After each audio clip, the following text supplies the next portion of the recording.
មើលពេលវេលារបស់គាត់ខ្ញុំមានអារម្មណ៍ថាវាទេស្អាតកុំចាំទៀតអីមើលរឿងពិតទៅអូខេលើកមុននៅតាមផ្លូវជួបបញ្ហាប្រឈមយើងបានឆ្លងកាត់ដោយរលូនជាមួយយូម៉ូបានិងដំបងគ្រប់គ្នានិយាយគ្នាបន្តិចបន្តួចហើយក៏ចាប់ផ្ដើមផែនការកណ្ដាលផ្លូវហើយតាមពេលវេលាកន្លងទៅខ្ទមដែលសាងសង់ដំបងមានទំហំតូចតែងតែលិចនេះមិនទាន់តាមតម្រូវការរស់នៅរយៈពេលវែងរបស់យើងទេហើយផែនការកណ្ដាលក៏ជួបបញ្ហាជាច្រើនមិនទាន់បានសាងសង់ផ្ទះដែលមានស្ថិរភាពទេប៉ុន្តែការសោកស្ដាយទាំងអស់លើកមុនលើកនេះយើងត្រឡប់មកផ្លូវវិញបដិញ្ញាចិត្តដោះស្រាយបញ្ហាកន្លងមកទាំងអស់ដូច្នេះយើងបានចំណាយពេលច្រើនថ្ងៃដើម្បីបើកកន្លែងមួយទៀតដែលមានទំហំធំជាងនិងបរិយាកាសសមស្របជាងសម្រាប់ការដាំដុះទន្ទឹមនឹងនេះក៏បានចំណាយពេលវេលានិងកម្លាំងច្រើនដើម្បីធ្វើផ្ទះថ្មីដ៏ធំនិងរឹងមាំមួយទោះបីជាសម្ភារៈសម្រាប់សាងសង់ជំរកមិនត្រូវបានទិញទុកមុនក៏ដោយក៏វាបានបំផ្លាញឧបករណ៍ដែលមានស្រាប់ដែរអ្នកបានបង្កើនប្រសិទ្ធភាពនៃការសាងសង់យ៉ាងខ្លាំងទោះបីជាសម្ភារៈត្រូវបានរៀបចំទុកមុនក៏ដោយប៉ុន្តែនៅពេលនោះដោយសារការងារនេះគឺជាពេលដែលយើងត្រូវធ្វើដោយខ្លួនឯងសាងសង់វាឡើងពេលនោះអាចផ្ទុកមនុស្សសបានច្រើនរាល់ពេលចុះមកតែងតែជោគច្រើនខ្ញុំបានរៀបចំផ្លូវត្រីមួយប្រើសម្រាប់ចាប់ត្រីបច្ចុប្បន្នបានលេបប្របាក់រាប់សិបក្បាលហើយគ្រាន់តែប្រើសម្រាប់ការពារយើងបានសាងសង់ជំរកសម្រាប់ផ្គត់ផ្គង់អាហារអូហូដៃទេហើយអូហូដល់ពេលញ៉ាំបាយហើយបងប្អូនយើងញ៉ាំមួយសិនអញ្ចឹងខ្ញុំយកសម្បកទុនអូហូនេះមើលទៅឆ្ងាញ់ណាស់នេះគ្រាន់តែហែកបន្តិចក៏របូតបាត់នៅសល់ហែកអស់ទៅអូហូប៉ុន្មានថ្ងៃនេះខ្ញុំបានប្រមូលរបស់របរវិញបន្តិចម្ដងសុទ្ធតែជួយធ្វើការប៉ុន្មានថ្ងៃនេះខ្ញុំចង់ជួយអ្នកកុំទៅលេងអីប៉ុន្មានថ្ងៃនេះហត់ណាស់អុយមែនទេអញ្ចឹងខ្ញុំចាប់ដើមញ៉ាំហើយខ្ញុំមិនទាន់បានញ៉ាំអីសោះធ្វើការមានថៅកែមកដល់ហើយយើងបានចំណាយពេលវេលាច្រើនបើកផែនការកណ្ដាលផ្លូវហើយបច្ចុប្បន្នគឺដំបងត្រូវដោះ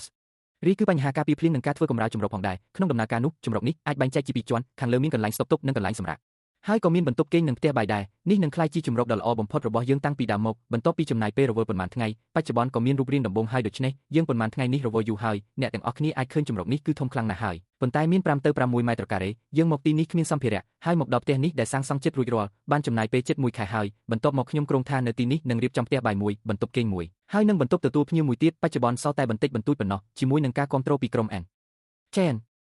ខ្ញុំចាប់ផ្ដើមមុជទឹកនៅជុំវិញកោះដើម្បីស្វែងរកទឹកសម្ពាធខ្ពស់ក៏បានរកឃើញត្រីខ្យងកន្ទុយខ្យល់ដែលកំបោះខ្លាំងណាស់វាស៊ីផ្កាថ្មជាអាហារហើយបង្កគ្រោះថ្នាក់ដល់ផ្កាថ្មដែលមានសារៈសំខាន់ខ្លាំងណាស់ក្នុងការការពារដូច្នេះយើងមិនត្រូវធ្វើឲ្យវាឈឺចាប់ឡើយថ្ងៃនេះចុះមកខ្ញុំពិតជាសំណាងណាស់ដែលនៅក្រោមថ្មនេះស្រាប់តែឃើញត្រីខ្យងពេញវ័យមួយក្បាលទៀតនៅទីនេះវាមិនត្រូវបានការពារទេហើយទំហំក៏គ្រប់គ្រាន់ដែរដូច្នេះខ្ញុំសម្រេចចិត្តយកវាទៅនេះជាលើកនេះក្រោយមកអាចញ៉ាំបានគឺរំភើបខ្លាំងណាស់អូហូខ្ញុំនឹងអុយឃើញភាពពេញលេញរបស់វាអាណាខ្ញុំពិតជារំភើបណាស់ពិតជាធំមែនទែនអុយនៅទីនេះអុយ Lobster នៅទីនេះពិតជាធំមែនទែនខ្ញុំនៅខាងក្នុងនឹងខ្ញុំនៅទីនេះរងចាំយូរហើយមើលលើកដំបូងជួប Lobster បែបនេះបន្ទាប់មកខ្ញុំក៏សំណាងចាប់បានមឹកមួយក្បាលទៀតវាលាក់ខ្លួននៅក្នុងរូងធ្មមួយខ្ញុំក៏ចាប់វាខ្ញុំមានជំនាញណាស់បន្តធ្នំដេញវាមានអារម្មណ៍ថាគ្រោះថ្នាក់ហើយវានឹងវាចេញមកក្រៅដើម្បីរត់គេចឱកាសនេះស្ទើរតែគ្មានផ្លូវថយក្រោយទេចាប់មឹកភាគច្រើននឹងធ្វើបែបនេះទើបផ្ដល់ឱកាសឲ្យខ្ញុំឆ្លៀតឱកាសមើលមួយនេះក៏ធំដែរអុយមើលកន្លែងនេះក៏បានអុយនេះគឺត្រីក្បាលធំដែលរកឃើញដោយចៃដន្យពេលកំពុងផឹកជាមួយពូវ៉ាពេញដោយផ្លែឈើលឿងទុំផ្លែឈើជាច្រើនទុំហើយក៏ជ្រុះចុះមកដោយធម្មជាតិសាក់ភ្លុកមើលមួយមាត់ជូរអែមមានទឹកច្រើនរសជាតិឆ្ងាញ់ណាស់នៅតាមផ្លូវក្នុងស្រុកមនុស្សតែងតែយកវាធ្វើជាបង្អែមក្រោយអាហារនេះពិតជាធម្មជាតិផ្ដល់ឲ្យនៅរសជាតិដ៏ឈ្ងុយឆ្ងាញ់អានឹងល្អណាស់អញ្ចឹងរសជាតិនៅតែមានភាពផ្អែមបន្តិចអូយអាចយកមកធ្វើជាអាហារសម្រន់មុនអាហារបើក្រពះហើយកាត់ជាខ្លាញ់តោះយើងទៅធ្វើការបន្តទៀតអូហូគាត់នៅលើដាំត្នោតដែលរលួយមួយទៀតបានរកឃើញដង្កូវត្នោតជាច្រើននៅទីនោះដាំត្នោតប្រភេទនេះតែងតែមានដង្កូវប្រភេទនេះពួកវាស៊ីដាំត្នោតដែលសម្បូរទៅដោយម្សៅទាំងនេះគឺជាសារធាតុចិញ្ចឹមដ៏ល្អសម្រាប់ដង្កូវពណ៌នេះគឺឆ្អែតខ្លាំងណាស់ប្រូតេអ៊ីននេះខ្ពស់ណាស់ព្រមទាំងសម្បូរទៅដោយអាស៊ីតអាមីណូនិងជាតិដែកសង្កូសេជាដើមនេះគឺជារូបភាពដ៏កម្រនេះគឺនៅក្នុងតំបន់នេះយើងបានចំណាយពេលប៉ុន្មានខែទើបជួបម្ដងដូច្នេះត្រីក្បាលធំមើលទៅគួរឲ្យស្រឡាញ់ណាស់នេះជាសម្បុកមួយវ៉ានេះក៏ជាសម្បុកមួយទៀតអ្នកមើលទៅវាដុះមិនសូវ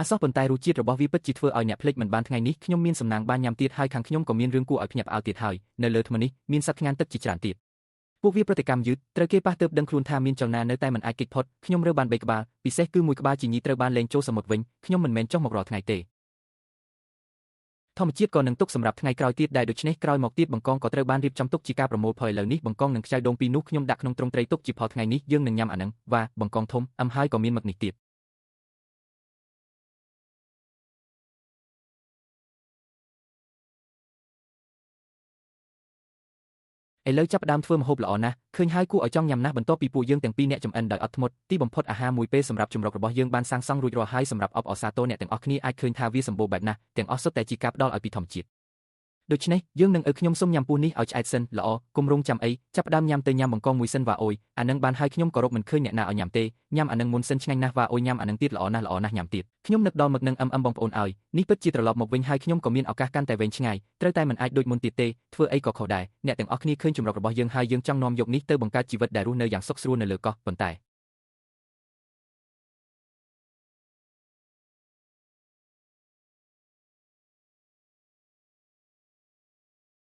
ក៏មិនមែនចាំបាច់អញ្ចឹងហើយបានជាខ្ញុំឡើងទៅលើនឹងហើយនឹងគឺជារឿងរ៉ាវនៃជីវិតអញ្ចឹងវាក៏ខុសពីពេលមុនដែលខ្ញុំក៏ដែរត្រូវហើយអញ្ចឹងនឹងហើយអញ្ចឹងហើយបានជាអញ្ចឹងនឹងហើយក៏អញ្ចឹងដែរ